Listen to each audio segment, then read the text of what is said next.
All right, welcome back, everyone. As China's threat to the U.S. in just about every way is taking place, the American way of life is being threatened like we've never had it threatened before. We're going to dive in now to the series of conflicts in the hotspot areas between us and the communist regime. So let's get started. First off, what has taken place? Do you know 2 days ago on Monday it was officially announced, but we heard about this about a year ago, that they set up their own Chinese police stations in America. 2 are actually found to be having an office space in downtown New York City. Why are Chinese acting like policemen in America? Well, they're predominantly spying on the Chinese citizens to make sure they don't have any anti-regime posts, statements, or actions. And if they do, they threaten their families. There's about 6 or 7 others. How is this allowed in our country? How is this allowed to exist? They also are stationed around the world. How much money do they have? Something else they're doing. They're buying U.S. farmland. Since 2021, they have bought up, guess what? 383,000 acres of U.S. farmland, some of which are around sensitive military installations. How will we let that happen? How could we not put a policy in place to identify them as a problem and a threat and no longer allow that to happen? Meanwhile, they're refusing to cooperate on a series of investigations on COVID-19, threatening countries that actually do, putting out belligerent statements when we actually do, like the ones that took place yesterday. Meanwhile, the Armed Services is going to conduct and we're going to talk about this with Mike Gallagher in a moment, is going to conduct a thorough investigation about what happened. Why does the Biden regime have very little interest in finding out the origins of COVID? Let's talk about that. By the way, now we're hearing about 2 separate leaks that could have taken place, one in early 2019, one in late 2019. Now, what has China done to threaten us? They threatened to remake the world order. And this meeting had a lot to do with it. Vladimir Putin has diminished economy and military, but if he combines with China, that makes them more formidable. And what are they trying to do? They're trying to displace the U.S. dollar. Will they be successful? Probably not thoroughly successful, but they're making a dent with Brazil, with Argentina, possibly even with places like Europe and France specifically, who are talking about making the euro the dominant currency. This has to be watched. And meanwhile, let's take a look at what happened over the last week. We're to 2 weeks. We're talking about military games with live fire right around Taiwan. Right now, the island's still encircled. You have to wonder, can they even wait till 2027 to do an invasion? And if an invasion took place, how would America actually do? Let's ask a guy that would know, spending a lot of his time focused on his main, I guess, job description, and that is he's the chairman of the Select Committee of China, a 2 bipartisan committee with one mission: to stop them from getting past America in every way. Congressman Mike Gallagher, welcome back.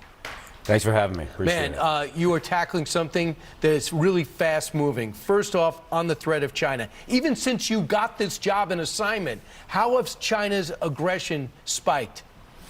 Well, it's been interesting. In response to the visit of Taiwanese President Tsai Ing-wen to California, where we brought Democrats and Republicans to California to discuss with her, the Chinese Communist Party threw a temper tantrum. And it's just one piece of evidence to show how bad their bullying is getting on the world stage. And if you start to read what Xi Jinping is saying to his own party members, it really seems like he's preparing for war. They're setting up, hospitals across the strait on the Chinese side of the strait. They're preparing their citizens to endure enormous economic pain in the event of war. As you mentioned in your opening, they're trying to de-dollarize the world economy. They seem to be increasing their aggression on all fronts, and at the same time, they're sending officials like Liu He to Davos to tell the American business community, don't worry, China's open for business. And so we really need to be clear-eyed about what's going on here. We have an increasingly hostile regime trying to undermine our sovereignty,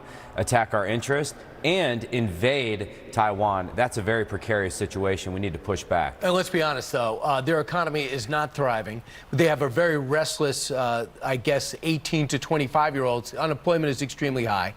They have not really returned strongly from the pandemic, which has a lot to do with why the supply chains are struggling. Meanwhile, we're finding out something officially. There was an arrest made, but we heard about this about a year ago, about the Chinese actually setting up their own police stations in specific locations to spy on their own dissidents and citizens to make sure they're not posting and acting in an anti-China way. When did you find out about this? And do you think there's, how many more do you think that we have out there than the 2 that were arrested on Monday?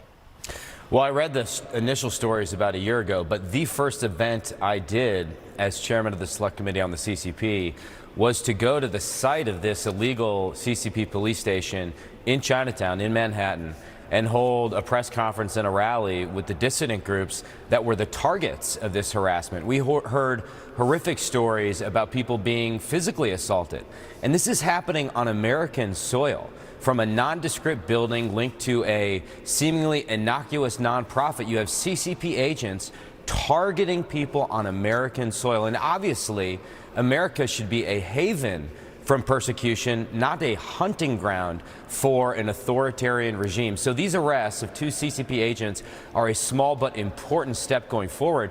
But if you look globally, Brian, there's over 100 of these things across the world. I mean, this is a global strategy to surveil, harass, and ultimately, I believe, export their model of total totalitarian control, where the party controls everything, not just within the borders of China, but around the world. This should be very concerning for Americans. We need to defend our sovereignty. I know you can do war games and actually you have this military background. You're doing war games today. If Taiwan was to be invaded, how we would be equipped to respond? We are tonight. The committee will be hosting a Taiwan tabletop exercise, and a few obvious things here. One, the goal of these war games is actually to deter war. We want to identify our weaknesses and figure out what we can do in this Congress to do things like resupply and replenish our magazine capacity, stockpile critical munitions west of the international date line. When I went to Taiwan, the biggest thing I heard was, hey, we bought all these weapons, but we have a $19 billion backlog of weapons that have not yet been delivered to Taiwan. That's unacceptable. So we're using this exercise to figure out what we can do in this Congress, even in divided government, to enhance deterrence, enhance peace and stability across the Taiwan Strait, and tell Xi Jinping, today is not the day. You will not be able to get this done. And we should gut the State Department building. They should be all over counter messaging in Latin America, throughout Africa, and throughout Eastern and Western Europe to make sure the Chinese don't continue to take over with this Belt and Road program. We are not doing anything. We gave away Brazil. We said that Bolsonaro was too close to Trump. That's what this administration thought. And you gave it to a communist, criminal. And now he would just said, we're leaving the dollar and we're going to start trading with China. We just gave it away. So hopefully people will wake up soon. Mike Gallagher, thanks so much. Thank you.